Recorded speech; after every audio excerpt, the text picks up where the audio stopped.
Hey y'all.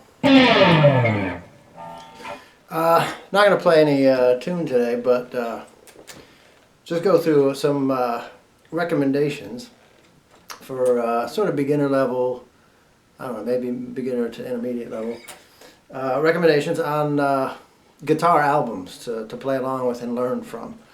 So I just got a handful of ones, because that's a question that comes up a lot. It's, if you're trying to learn and come to grips with, especially electric playing, what should you try to learn from? So here are a few ideas. At least these are the kinds of ones that I was working with when I was learning how to play.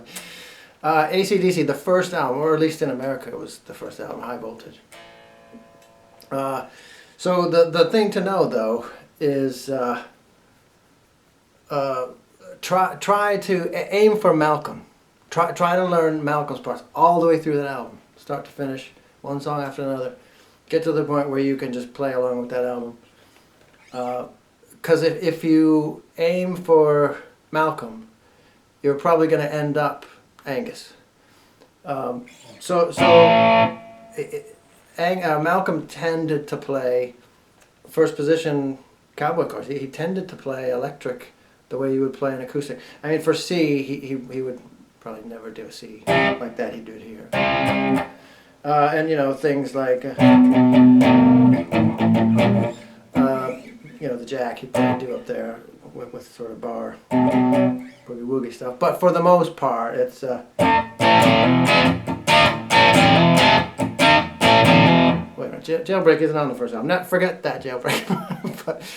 but most of the stuff, not too tricky, not too exotic. You know, Malcolm wasn't doing a lot of the riff type stuff. He was doing the chords underneath. So the other good thing to learn from that High Voltage album is that they're tuned all over the place. So on any given day, and I don't even know what I'm tuned to. I don't even know if that's 440. But they might on one song. High voltage might be there.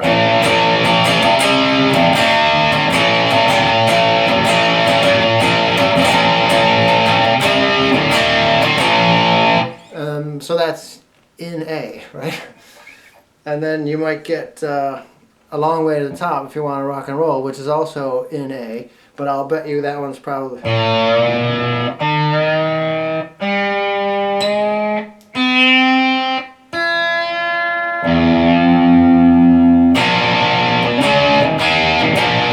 So that one might be...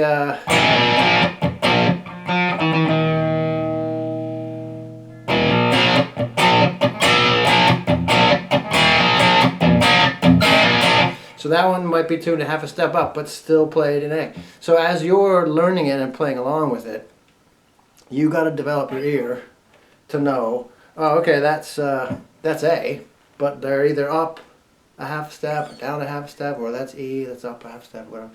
Because the AC/DC would not play, not any song that I'm aware of, where they play it in B flat. You know, they're just not going to do that. They're going to be in A. So if you're trying to play along with it and you find that it's B flat, aha, that's up a half step. Either tuned up, or they sped up the tape to sound half a step up.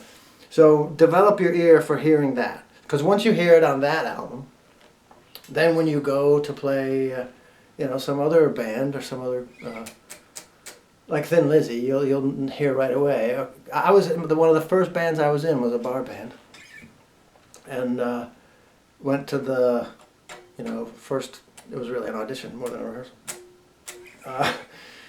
And they said, okay, let's go through Boys Are Back in Town. And they immediately go to A flat, and they're playing it like that.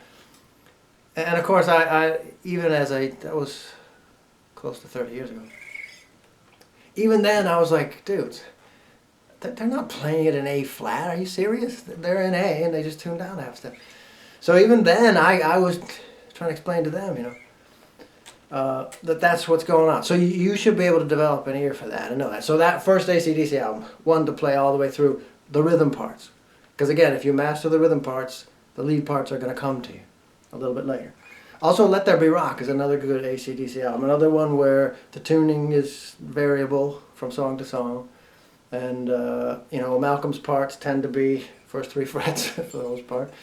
So, yeah, think about that. Okay, if you know, except for C, he almost always does C there as a bar chord. But if you know that Malcolm spends his time in the first 3 frets, for the most part, there's exceptions, but for the most part, then there's only so many possibilities it could be. If you're stuck for a chord, man, how many can there be? There's only half a dozen. That's probably going to be not a lot of minor chords in there, you know.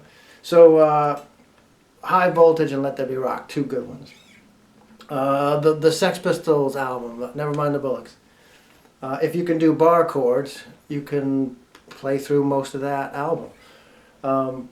I mean, the weird thing is I've seen videos of Steve Jones doing like God Save the Queen with bar chord.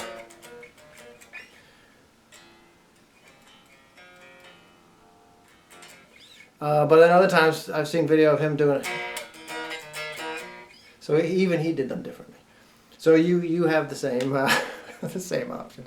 But that's another album where you could probably learn the bulk of it and play through the entire album start to finish, even if you don't like punk music. The guitar playing is great on it though, so a fun one to play along with. But you know, Steve had only been playing electric guitar for a matter of months by that point anyway, so you know, it's not like he was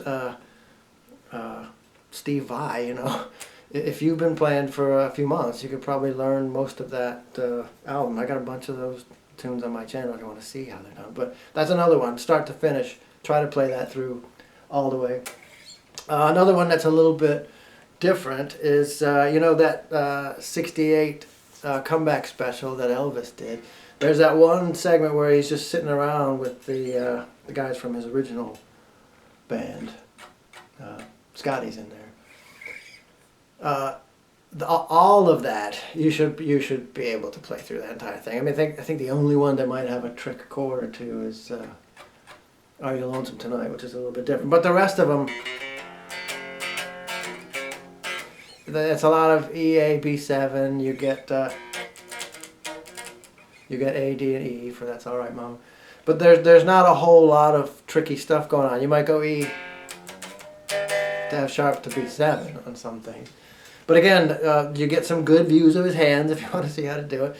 But you know, Elvis was not a guitar player. His guitar was more of a prop than an instrument. But he could play first three frets. You know, all of those A, D, E, E, A, B, 7. There's the occasional G in there. He's got some F and C in there. But you should, if you go on YouTube, those videos are all over the place of that little sit down set. But look that one up and play through that whole thing. You get the, you know, going up, going down thing, the Jimmy Reed. So try that one. That's another good one. Yeah, you could do that one acoustic or electric. Play along with that one. Maybe Creedence Clearwater. Like play along with the hits. One of the greatest hits things. And the reason why that one's CCR is good is, you know, John Fogerty, great guitar player, but not a sort of technician with his soloing. So fairly elemental stuff, and that's not to knock it. I love elemental. In fact, that's my favorite kind of guitar playing is elemental stuff. But he was really good at that and got a lot of feeling out of it. Listen to their version of Before You Accuse Me. I mean, he's not Clapton. He's almost the opposite of Clapton, but I prefer the CCR version of that song to the Clapton version. No virtuoso stuff, very in the pocket.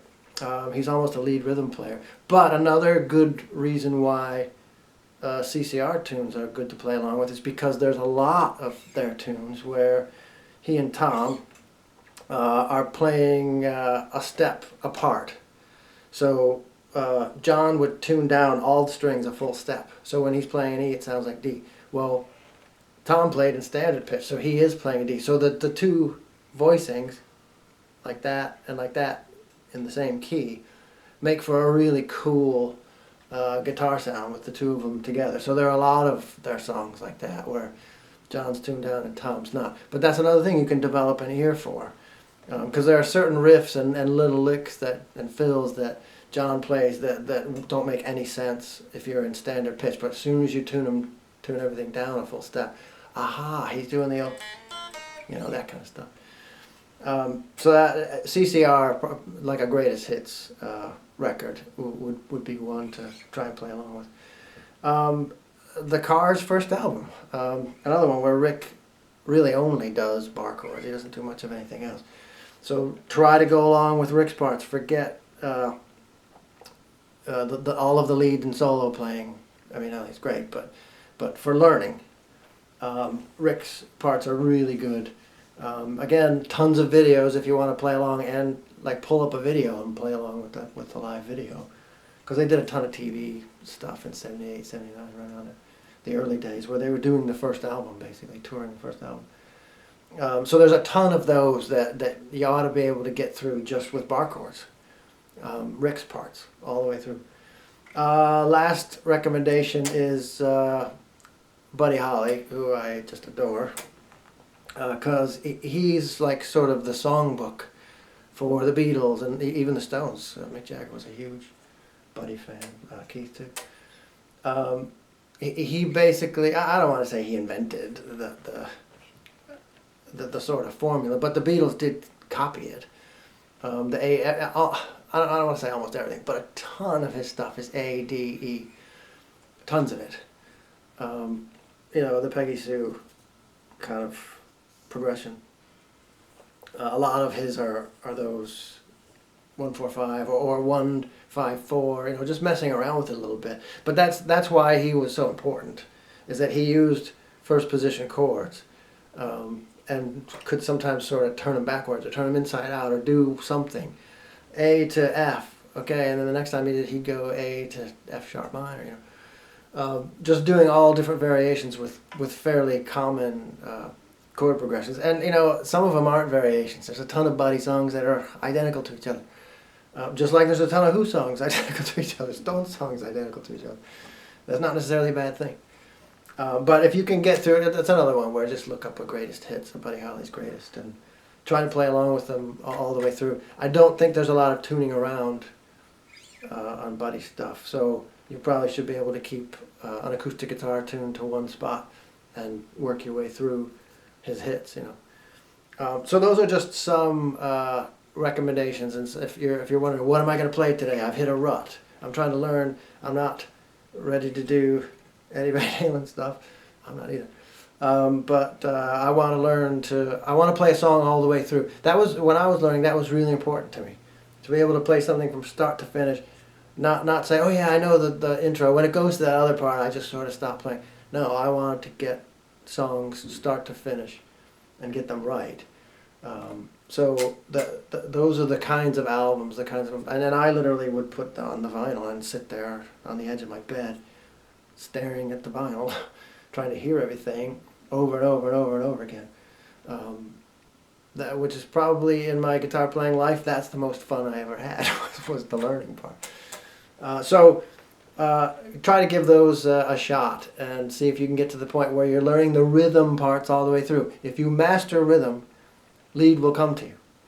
Become a great rhythm player before you try to become a so-so mediocre lead player.